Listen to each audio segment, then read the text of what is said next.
할렐루야, 감사합니다.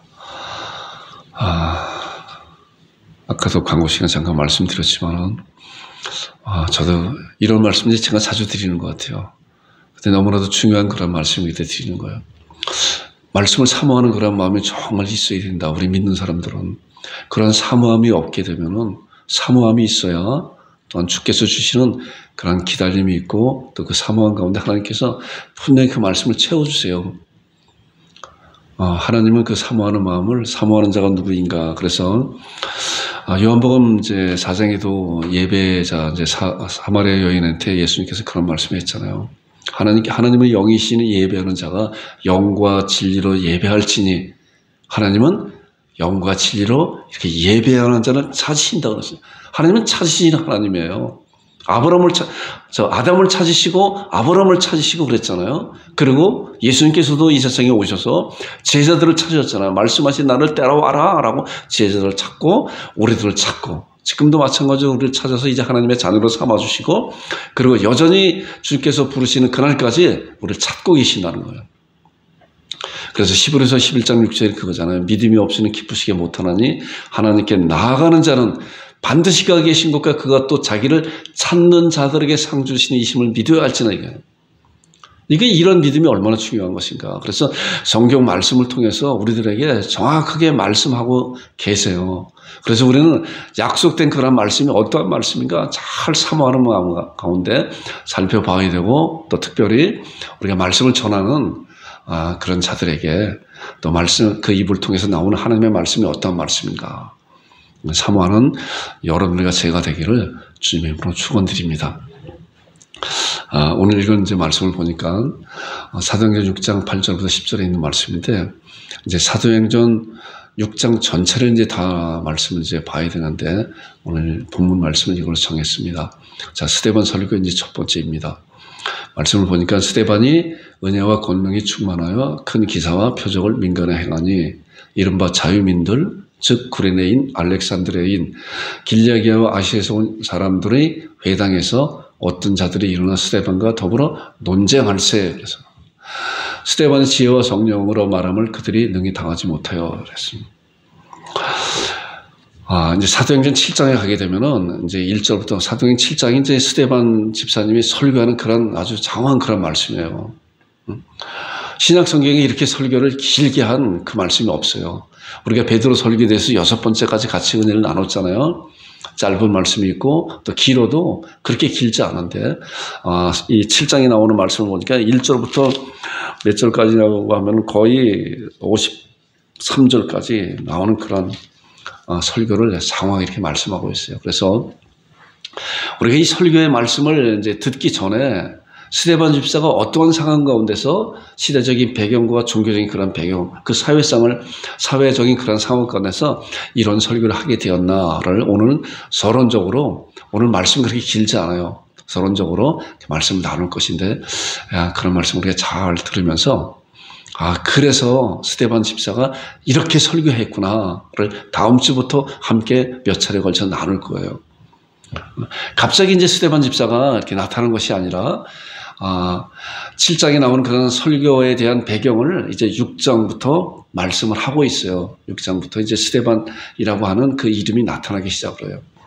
자, 우리 사도행전 1장부터 쭉 말씀 나눴잖아요. 사도행전 1장이 예수님께서 이제 부활 승천하시면서 오직 성령님이 너에게 임하시면 너희가 권능을 받고 예루살렘과 온 유대와 사마리아와 땅끝까지 내 증인이 될 것이다 라고 하는 그런 강력한 메시지를 제자들에게 주고, 제자들은 우리가 이제 베드로 설교에 대한 쭉 말씀을 함께 나눈 것 같이 오순절 때까지 정말 기도에 전혀 힘쓰는 가운데 성령의 충만을 받고, 그러고 난 다음에 나가서 한 일이 뭐예요? 전도한 거잖아요, 전도. 그 예수님이, 너희들이 죽인 이 예수님이 바로 하나님께서 주와 그리스도가 되게 하셨다. 우리가 그 증인이다.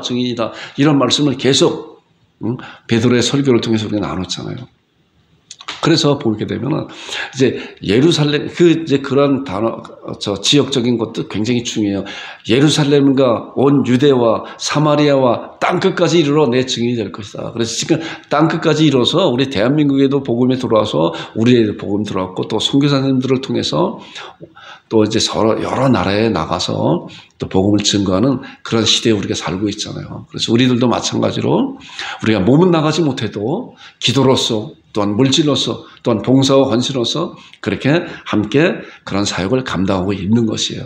이제 그런 가운데 그 초대교회에도 이제 대충돌이 일어나고 있었잖아요.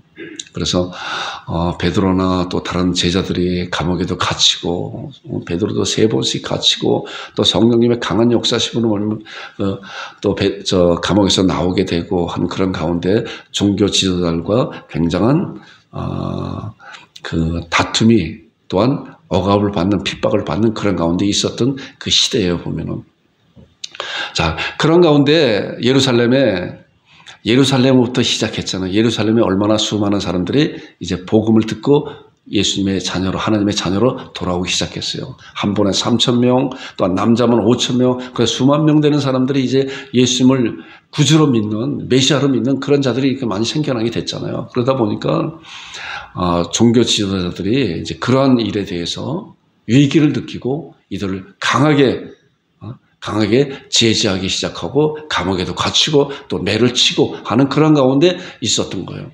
그런 가운데 이제 육장에 두르게 되잖아요. 그러면 그럴수록 이제 복음이 어떻게 돼요? 눌러지나요? 더 핍박이 강한 곳에 더 복음의 확산이 일어나는 그런 놀라운 역사적인 사실을 우리가 볼 수가 있는 거예요. 이제 그런 가운데 우리가 먼저 이제 스데반 집사의 설교를 다음 주부터 이제 함께 의견을 나눌 것인데 그 듣기 전에 이런 것을 이제 먼저 알아야 돼요. 보니까 유대교와 기독교가 어떤 건가에 대해서 제가 짧게 그냥 요약을 했어요. 짧게 요약. 유대교가 어떤 그래서 유대교와 기독교의 충돌이 일어나는 거예요. 초대교회부터. 자 보니까 유대교는 구약만 믿는 거예요. 구약만 믿어요. 자 구약만 믿고 메시아를 기다리는 종교예요. 메시아를 기다리고 있어요. 그리고 예수님을 메시아로 믿지를 않고 예수님도 실제로 자기들 눈앞에 보이는 그 예수님이 있잖아요. 예수님. 많은 능력을 행하고 그랬지만은 그 예수님은 메시아가 아니다. 나다나엘도 그랬잖아요. 나사렛에서 무슨 선한 것이 나올 수가 있느냐. 자, 예수님은 베들레헴의 땅에서 나야 되는데 실제로 베들레헴의 땅에서 낳았지만 수많은 사람들이 다 어땠어요? 예수님을 나사렛 목수의 아들로 생각하기 때문에 그 아무리 큰 능력을 행해도 그는 하나의 선지자에 불과하다라고 하는 거예요. 유대교가 이렇게 해요. 자, 기독교는 어때요? 우리가 이제 신약 구약을 다 믿잖아요. 그리고 예수님을 메시아로 믿잖아요. 메시아로. 자, 여기서 특별한 거가 유대교는 예수님을 선지자로 믿고 기독교는 예수님을 메시아, 구원주, 구세주로 믿는 거예요. 하나님의 아들로 이 세상에 오셔서 우리를 구속해 준 그런 구원주로 믿고 있는 것이 이것이 유대교와 기독교의 큰 차이고 이런 것으로 말미암아 충돌이 일어나고 있는 것이죠. 그런데 그 당시에 그 세가 누가 세요? 유대교가 세잖아요. 종교 지도자는 다 유대교잖아요. 장로들 또한 제사장들 그런 많은 사람들이 바리새인들 뭐 또 사두개인들 그런 고기원들이 다 유대교에 있는 자들이에요. 그렇기 때문에 정치적으로 경제적으로 종교적으로 그 시대를 그 사회를 주권을 잡고 있는 자들이 유대교에 있는 사람들이기 때문에 기독교를 믿는 예수님을 메시아로 믿는 자들은 핍박을 당할 수밖에 없고 또한 여러 가지 많은 그런 곤란을 당할 수밖에 없는 그 시대예요. 그게 바로 초대교회 시대라는 거예요. 자, 이제 말씀을 이제 이렇게 보게 되면 유대교는 뭐냐고 하면 신명기 6장 4절이 대표적인 말씀이에요. 신명기 6장 4절이 이스라엘에 들어라 우리 하나님 여호와는 오직 유일한 여호와시니라. 그러니까 유대교는 율법의 철저한 자들이에요. 율법의 철저한 자들. 그리고 하나님 여호와는 오직 유일한 여호와 하나님이시다. 오직 유일한. 그런데 이제 예수님께서 이 세상에 오셔서 말씀하시기를 요한복음 10장 28절에 보니까 내가 저에게 영생을 주는 영원히 멸망치 않도록 저희를 주신 내 아버지는 만유보다 크심에 만유보다 크시다. 그리고 나와 아버지는 하나이다 라고 말씀합니다. 자, 그러니까 저들이 봤을 때 유대교에 있는 그 종교 지도자를 봤을 때 예수님이 오셔서 많은 권능과 능력과 그런 것을 행하고 있었지만은 이런 말씀을 통해서 나와 아버지가 하나이다라고 하는 그런 말씀을 하니까 뭐예요? 오직 유일한 여호와신데, 오직 하나님만이, 여호와만이 오직 하나님이신데, 이 자가 나사렛 예수 목수의 아들, 요셉의 목수의 아들, 이 자가 나와 아버지는 하나라고 하니까 이게 얼마나 엄청난 신성 모독이에요. 그렇기 때문에 그때부터 부딪히기 시작한 것이 이제 초대교회에 계속 이어져 내려오는 그런 부분이에요. 자, 그런 가운데, 자, 유대교와 기독교에 이제 대충돌이 일어나잖아요. 그런 가운데. 충돌이 일어났다고 하지만은, 서로 간에 뭐 동등한 그런 가운데 충돌이 일어난 것이 아니라 유대교가 기독교 믿는 그런 신자들을 핍박하는 그런 사실이죠. 자, 마가복음에 보면 이제 예수님께서 사역을 다 마치시고 이제 잡히시게 되잖아요. 그리고 이제 십자가상에서 돌아가시는 그런 직전에 공회원들 그 가운데서 대제사장 앞에서 신문을 받게 되죠. 신문을 받는 내용이 이제 이 말씀이거든요. 보세요. 대제사장 가운데 일어서서 예수에게 물어 이르되 너는 왜 아무 데도 없느냐? 이제 많은 사람들이 그에게 물어보고 조롱하고 또한 핍박을 하고 하는 그런 가운데 이 사람들이 너를 치는 증거가 어떠하냐 하되 침묵하고 아무 대답도 아니하시거늘 대제사장이 다시 물어 이르되 내가 찬송받을 이 아들 그리스도냐? 이렇게 대제사장이 이제 물어보는 거예요. 직접 물어보는 거예요. 그랬더니 어땠어요? 62절에 보니까 예수께서 이르시되 내가 그니라 인자가 권능자의 우편에 앉은 것과 하늘 구름 타고 오는 것을 너희가 보리라. 이 말씀이 정말 진리잖아요. 그런데 당시에는 이 말씀이 얼마나 신성 모독하는 말로 들렸어요. 그들에게. 자, 대제사장이 자기 옷을 찢으며 이르되 우리가 어찌 더 증인을 요구하리요 하면서 그 신성 모독하는 말을 너희가 들었도다.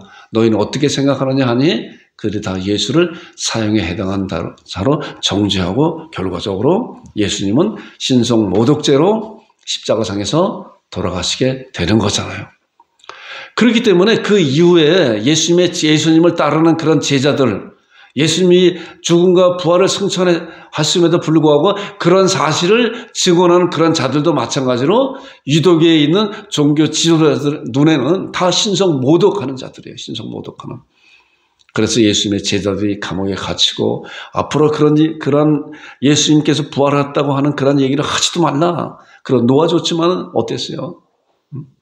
하나님 앞에 하나님을 좋게 하라, 사람을 좋게 하라는 그런 신앙을 가지고 담대히 또 하나님 말씀을 증언하는 가운데 있었잖아요.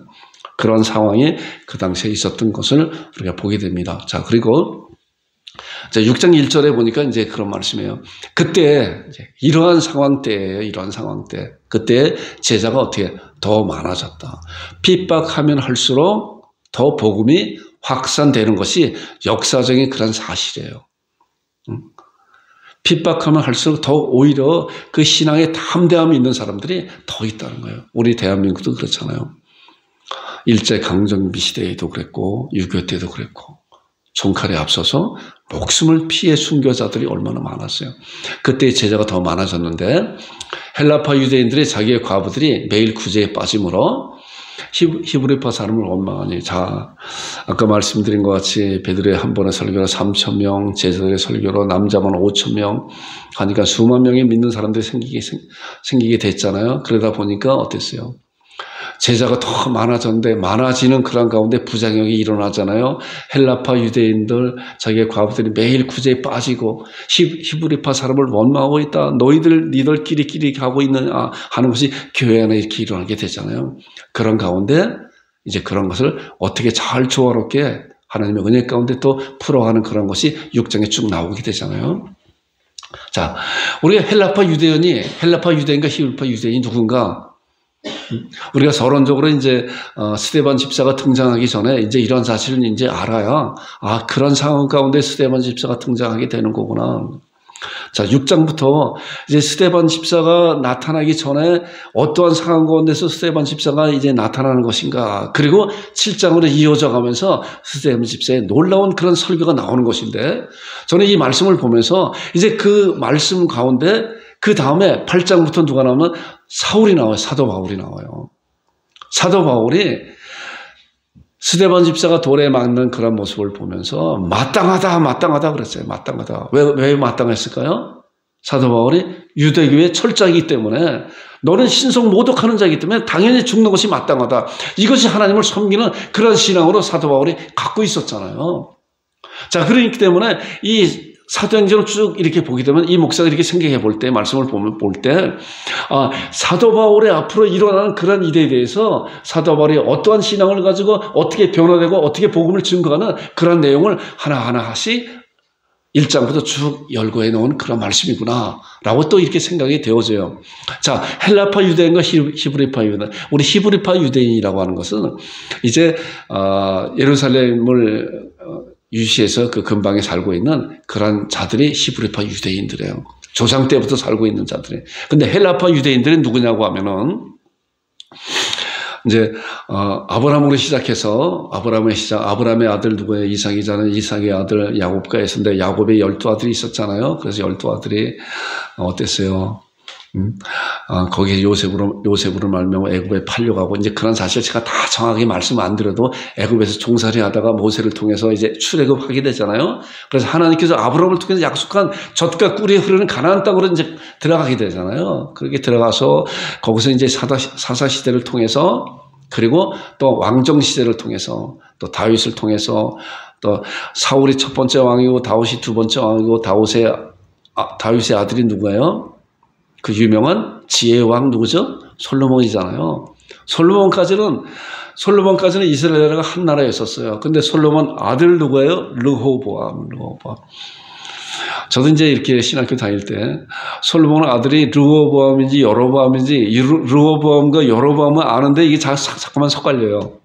근데 나중에 이렇게 보니까 솔로몬 솔자에 리을자가 있으니까 리을자가 르호보암이 솔로몬의 아들이구나 하니까 그때부터 잊어먹지 않아요.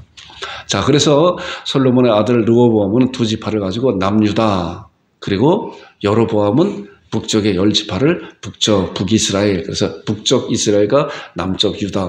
우리 대한민국과 이제 비슷한 그 환경이에요. 우리도 북한이 있고 남한이 있잖아요. 보니까 그렇게.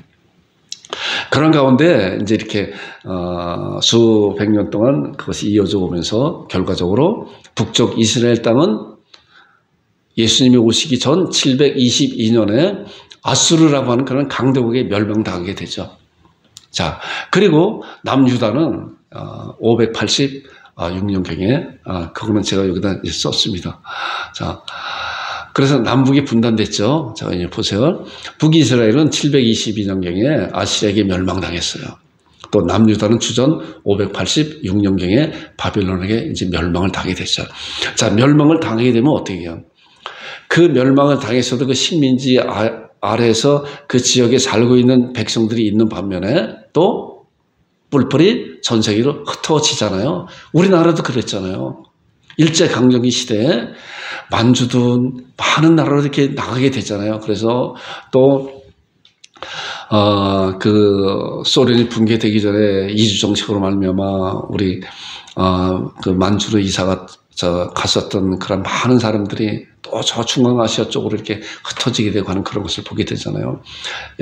이때도 마찬가지로 이스라엘 백성들도 마찬가지로 이렇게 아시리아나 바벨론에 멸망당할 때 많은 사람들이 전국 세계적으로 각국으로 다 흩어지게 되게 됩니다. 자, 그런 가운데 이때 천하각국으로 이주한 백성들을 이제 디아스포라라고 해요. 디아스포라라고 하는 그런 단어를 제가 검색을 해봤더니 그래서 신앙을 다른 나라에 가서도 신앙을 지키는 그런 자들을 바로 디아스포라라 이렇게 이스라엘 백성들이라 이렇게 하는 그런 단어라고 하더라고요. 보니까 자, 그리고 이들의 후손이 이제 수백 년 지난 후손이 이제 고국에 들어와서 정착한 백성들을 헬라파 정착한 백성들 가운데 이제 유대교에서 예수님을 구주로 믿는 그런 자들을 헬라파 유대인이라고 하는 거예요. 헬라파 유대인. 그러니까 벌써 조상 이후로 많은 세대가 흘렀기 때문에 수백 년이 흘렀기 때문에 고국에 돌아오도 연고가 없잖아요. 우리나라도 그렇잖아요. 지금 일본 동포라든가 중국 동포, 미국 동포들이 조상들이 갔었지만 2세대, 3세대 이후에 돌아와도 가족이라든가 친족이라든가 그런 분들이 별로 없잖아요. 그런 것이에요. 이들도 마찬가지로 그래서 그들이 돌아와서 이제 유대인들은 이제 그런 것 같아요. 돌아와서 몇 가정만 이렇게 가정을 이루게 되게 되면 이제 회당을 중심으로 가서 서로 교제하고 또 예배 드리고 하는 그런 가운데 있었던 거예요. 이러한 사실을 우리가 먼저 이렇게 알아야 그랬었구나 하는 것을 이렇게 알게 됩니다. 자, 스데반은 이제 누구인가? 스데반 누구인가? 이제 스데반이 이제 6장부터 이제 등장하잖아요. 말씀을 제가 보니까 3절에 보니까 형제들아 너희 가운데서 성령과 지혜가 충만하여 칭찬받는 사람 7을 택하라. 자, 헬라파 유대인들이 과부가 매일 구제에 빠지는 것을 보고 히브리인들을 이제 원망했다 그러잖아요. 그래서 사도들이 생각한 거가, 자, 그러면은 성령과 지혜가 충만한 칭찬받는 사람 7을 택해라. 우리가 하고 있는 그런 일에 대해서 점점 성도들이 늘어나기 때문에 다 감당하지 못하고 이렇게 부작용이 일어나니까 그들에게 맡기겠다라고 7을 택하라 그랬어요. 거기 보니까 성령과 지혜가 충만한, 자, 집사를 선택하는 그런 가운데, 택하는 가운데 이제 조건이 있잖아요. 그래서 교회도 마찬가지로 집사를 세울 때 또한 직분자를 세울 때 이런 조건을 가지고 이제 세우게 됩니다. 자, 5절에 보니까 온 무리가 이 말에 기뻐하여 믿음과 성령에 충만한 사람 스데반, 이제 여기 스데반 집사가 나와요. 스데반. 자, 스데반이 믿음과 성령에 충만한 사람이다. 자, 성령과 지혜가 충만하고 믿음과 성령에 충만한 스데반 집사. 그 다음에 8절에 보니까 스데반이 은혜와 권능에 충만하여 큰 기사와 표적을 민간하게 항해했다. 자, 스데반 집사가 얼마나 성령에 충만하고 또는 하나님께서 주신 그런 충만한 가운데 능력을 행하는 그러한 사회였다라고 하는 것을 우리가 이 말씀을 통해서 스데반 집사의 그 신앙을 우리가 알게 됩니다. 그 다음에 10절에 보니까 스데반이 지혜와 성령으로 말함을 그들이 능히 당하지 못하여, 자, 이 말씀은 이제 스데반이 회당에 들어가서 이제 그 유대교 그 이들과 같이 이제 말씀을 나누는 가운데 그들에게 이제 말씀을 잘 증거하고 있잖아요. 이제 그 증거가 이제 다음 주부터 함께 은혜를 나눌 것이에요. 그들이 능히 당하지 못하였다. 스데반의 지혜와 성령으로 말함을, 이것이 바로 스데반 집사가 갖고 있는 그런 신앙이고 또한 삶을 실천하는 그런 것이에요. 자, 스데반 집사가 유대교에 있는 자들에게 고발을 당하였다. 그래서 자, 유대교에 있는 자들이 스데반을 어떻게 고발하였나? 스데반은 진리를 말씀하고 있잖아요. 자기가 경험하고 또한 예수님께서 그리스도고 우리를 구원해 주신 그런 구원자라고 하는 그런 사실을 말씀을 통해서 정확하게 증거하고 있었더니 그들이 성령과 지혜로 말하는 그런 스데반 집사의 그 말을 당해내지 못하였죠. 그런데 당연하지 못하는 가운데 우리가 잘못 알았다. 당신이 말하는 그런 것이 정말 진리고 맞다라고 해서 그 말에 따라가야 되는데 그렇지 않고 스데반 집사가 유대교에 있는 자들에게 고발을 당하게 돼요. 이제 고발을 당하는 말씀을 보니까 사람들을 매수하여 그렇잖아요. 거짓으로 이제 매수하여 말하게 하고 이 사람이 모세와 하나님을 모독하는 말을 하는 것을 우리가 들었노라 하게 하고 백성과 장로와 서기관들을 충동시켜서 와서 잡아가게 해서 공의 앞에 세우게 한다는 거예요. 자, 예수님도 억울하게 이제 잡혀왔잖아요. 마찬가지로 스데반 집사도 예수님이 그리스도가 하는 그런 진리된 그런 사실을 그들의 증언했음에도 불구하고 이들은 그런 말을 듣고 모세와 하나님을 모독하는 말을 들었다. 자, 율법에 대한 그런 말을 이제 스데반 집사를 통해서 이제 알리게 하는데 그들은 그것을 거부하고 그랬잖아요. 이제 다음 주에 그 말씀을 함께 나눌 거예요. 백성과 그래서 그들이 하고 있는 것은 뭐야? 백성과 장로와 서기관들, 종교 지도자들, 정치의 권력을 갖고 있는 그런 자들에게 가서 그것을 거짓으로 고하고 그리고 공회에 이르게 한다라고. 10번대로 보니까 거짓 증인들을 세우니 이르되 이 사람이 누구야? 스데반이 이 거룩한 곳과 율법을 거슬러 말하기를 맞이하는도다 하고 그의 말에 이 나사렛 예수가 이것을 헐고 또 모세가 우리에게 전해준 규례를 고치겠다 함을 우리가 들었노라. 자, 그러니까 아까 우리가 유대교의 사람들이 믿고 있는 그런 사실이 뭐라 그랬어요? 구약만 믿고 율법을 지키는 그런 자들이고 율법에 철저한 자라고 했지만은 그러나 속과 겉이 다른 그런 자들이라고 예수님한테 독사의 자식들아라고 엄청난 그런 책망을 받고 있었잖아요. 그런 가운데 이제 스데반 집사는 그들과 논쟁하는 가운데 자, 그런 것이 아니다. 바로 율법에서 말하고 있는 그런 말이 어떠한 말이고 바로 예수님께서 너희들은 예수님을 선지자라고 선지자 정도만 알고 있는데 바로 그 예수님이 선지자뿐만이 아니라 하나님께서 보내주신 유일하신 독생자 예수 그리스도 메시아다라고 하는 그런 사실을 그들에게 강력하게 메시지를 전하였음에도 불구하고 이들은 스데반 집사의 그런 얘기를 듣지 않고 오히려 신성모독죄로 몰아가고 있는 그런 사실을 우리가 여기서 말씀을 통해 알게 됩니다. 그리고 6장 이제 마지막 절 그 말씀이에요. 신성모독이죠. 6장 15절에 공회 중에 앉은 사람들이 이제 공회 심판 자리에 앉았어요. 여기서 그냥 판결을 내려서 신성모독이라면 바로 즉결 처단이잖아. 즉결 처단. 공회 중에 앉은 사람들이 다 스데반을 주목하여 보니 많은 증인들이 거짓 증인들이 나타나서 스데반 집사 한 명을 앉혀놓고 이 사람이 모세와 이것을 헐고 막 율법을 잘못된 거라고 이렇게 이야기하고 있으니까 이들에게 판결을 내릴 때 어떻게 판결을 내는 것인가 이제 그런 것이 있는데 그런 가운데 공회중에 앉은 사람들이 다 스데반을 주목하여 보니 어땠어요? 그 얼굴이 천사의 얼굴 같더라 그랬어요. 저는 이 말씀을 보면서 이제 6장 마지막 절 말씀이거든요. 이 말씀을 보면서 이런 생각을 가져요. 스데반 집사의 그 신앙이 과연 어떠한 신앙이길래 아까 보니까 신성 모독죄는 어떤 거예요? 바로 즉결 처단이에요. 즉결 처단. 그렇게 처단을 해도 다른 많은 사람들은 마땅하다. 저자는 죽어야 된다. 왜죠? 여호와는 오직 유일하신 여호와이기 때문에 유일하신 여호와를 범하는 것은 즉결 처단이에요. 즉결 처단. 그런데 이 스데반 집사라고 하는 이 사람은 뭐예요?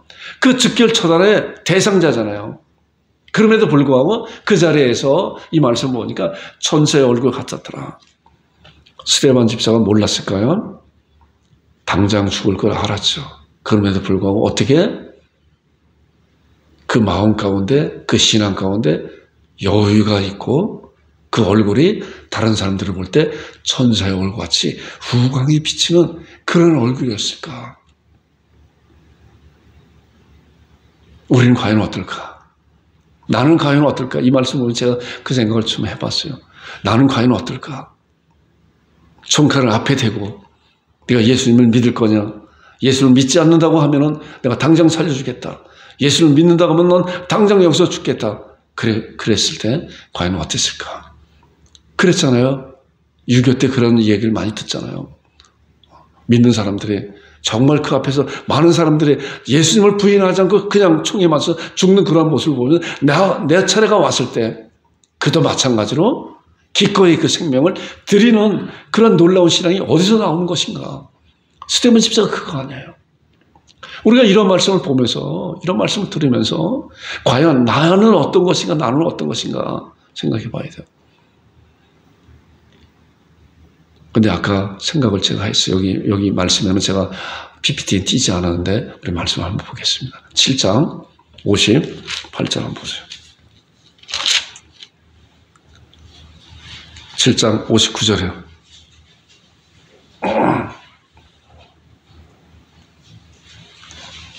(7장 59절) 같이 한번 큰 소리로 한번 읽어보겠습니다. 시작. 그들이 돌로 스데반을 치니 스데반이 부르짖어 이르되 주 예수여 내 영혼을 받으시옵소서 하고 무릎을 꿇고 크게 불러 이르되 주여 이 죄를 그들에게 돌리지 마옵소서 하고 이 말을 하고 자니라. 이게 스데반의 신앙이구나. 이런 놀라운 스데반의 그 신앙이 죽음을 앞에 두고도 죽는지 알았어요. 왜? 당시에 유대교에 있는 사람들이 권력을 쥐고 있는 사람들이기 때문에 그리고 그들은 잘못 생각하고 있었잖아요. 바울도 그랬잖아요. 스데반 죽는 것을 보고 마땅히 여겼다. 그러니까 종교 지도자들, 대제사장, 장로들 또한 바리새인들, 사두개인들이 스데반 그런 모습을 보면서 넌 당장 죽었다. 그리고 결과적으로 죽게 되잖아요. 이제 7장 우리가 이제 말씀을 함께 나눌 건데 죽게 되잖아요. 그것을 스데반이 몰랐을까요? 알았죠. 알았음에도 어떻게 이런 그 얼굴이 천사의 얼굴같이 그들에게 비춰졌을까? 바로 이것이구나. 주 예수여 나의 영혼을 받아주시옵소서. 그리고 저들의 죄들을 저들이 알지 못하니까 저들의 죄를 용서해달라고 하는 그런 간절한 사모하는 정말 절절한 그런 기도를 하는 그것이 스데반 집사구나. 이 스데반 집사가 이제 7장부터 하나님의 말씀을 장황하게 잘 말씀하고 있어요. 우리 이번 한 주간 동안 7장에 있는 말씀, 제가 이제 이 말씀을 보면서 7장에 있는 말씀을 보게 되면 구약 성경 말씀을 그냥 다 관통하는 말씀이에요. 이 스데반 집사는 성경 말씀의 탁월함을 가지고 성경 말씀을 관통하고 그 말씀의 정확한 의미를 알았기 때문에 성령의 충만함과 기적과 능력을 베푸는 그런 놀라운 그런 기적을 베풀었고, 그 다음에 어떠한 죽음 가운데서도 절대로 두려워하지 않고, 주께서 오늘 오시라 하면 내가 기꺼이 가겠습니다. 이것이 주의 뜻이라고 하면 나의 생명을 주 앞에 드리겠습니다. 아멘 주 예수요. 그리고 내 영혼을 받아주옵소서 라고 하는 그런 놀라운 신앙이 그의 얼굴을 빛나게 합니다. 성경 가운데 보니까 마음의 즐거움은 얼굴을 빛나게 한다고 잠언에 말씀하고 있어요. 이런 상황 가운데서 마음의 감사함과 즐거움을 가지고 얼굴이 천사의 얼굴 같은 그런 스데반 집사의 그 신앙을 여러분과 제가 사모하고, 이 목사는 이 말씀 준비하면서 그런 기도했어요. 하나님, 제가 사모합니다. 저도 스데반 집사 같은 그런 신앙을 사모합니다. 그랬어요. 여러분도 그렇게 사모하는 저와 여러분들이 되기를 주님으로 축원드립니다. 기도하겠습니다. 아버지 하나님 은혜를 감사합니다. 오늘 스데반 집사에 대한 말씀을 서론적으로 함께 은혜를 나눴습니다. 어떠한 상황 가운데서도 하나님께 주신 그런 은혜를 저버리지 아니하고 죽음을 불사하고 하나님 아버지 그 영혼들에게 말씀을 담대히 증거한 그런 놀라운 스데반 집사님의 그런 신앙을 저희들 본받기를 원합니다. 하나님 아버지, 그로 말미암아 주께서 오라고 하는 그날에 주여 내 영혼을 받아 주옵소서라고 하는 간절한 신앙을 갖고 이 삶을 살아내는 우리 온 성도들이 될 수 있도록 주께서 은혜 가운데 인도하여 주옵소서. 하나님 아버지, 이 나라의 백성들을 불쌍히 여겨주시고 이 나라가 정치적으로 경제적으로 속히 안정된 나라가 되게 하셔서 이제 세계 만방에 나가 있는 아버지 하나님의 복음을 들고 나가는 선교사를 위해서 물질적으로 또한 기도로서 봉사와 헌신으로서 아버지 하나님 후원하는 대한민국 교회가 되게 하여 주셔서 너희는 온천에 다니며 만명의 복음을 전파하는 주의 약속된 명령을 우리 대한민국 교회를 통해서 이 땅에 이루어지게 하여 주시고 우리 양곡 참빛교회도 이러한 일에 이력을 감당할 수 있도록 주여 도와주시고 역사하여 주옵소서. 하나님 아버지, 특별히 우리 차주 땅 아버지 하나님 또한 필리핀 땅에 나가 있는 우리 한판성 선교사님, 김혜정 선교사님, 우리 하나님께서 성령님의 충만함과 말씀의 능력과 기도를 무장케 하셔서 선교사역을 잘 감당할 수 있게 도와주시고 그로 말미암아 풍성한 믿음의 열매가 맺을 수 있도록 주께서 은혜 가운데 인도하여 주시옵소서. 하나님 아버지, 홍콩에 나가 있는 우리 김혜정 선교사님, 홍콩에 우리 김성환 성도님, 그 가정 위에 하는 그 은혜 가운데 인도하셔서 아버지 하나님 잘 믿는 믿음의 자녀로 세우시고 우리 수호 규민이 하윈이 말씀 안에서 믿음 안에 건강히 잘 성장하여서 우리 하나님 앞에 귀하게 쓰임받는 일꾼에게 주여 인도하시고 역사하여 주옵소서.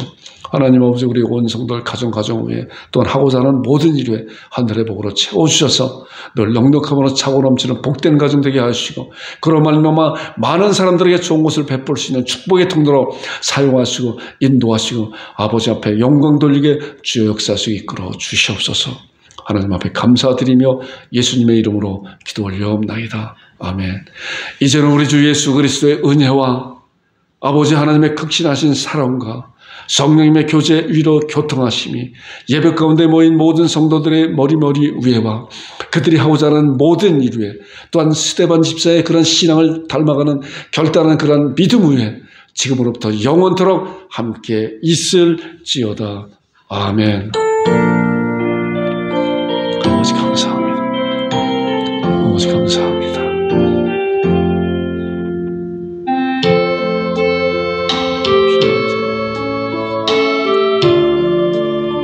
아버지 감사합니다.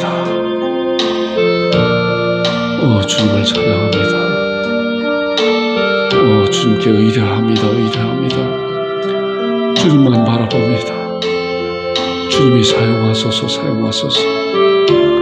스데반 집사의 신앙을 사모합니다.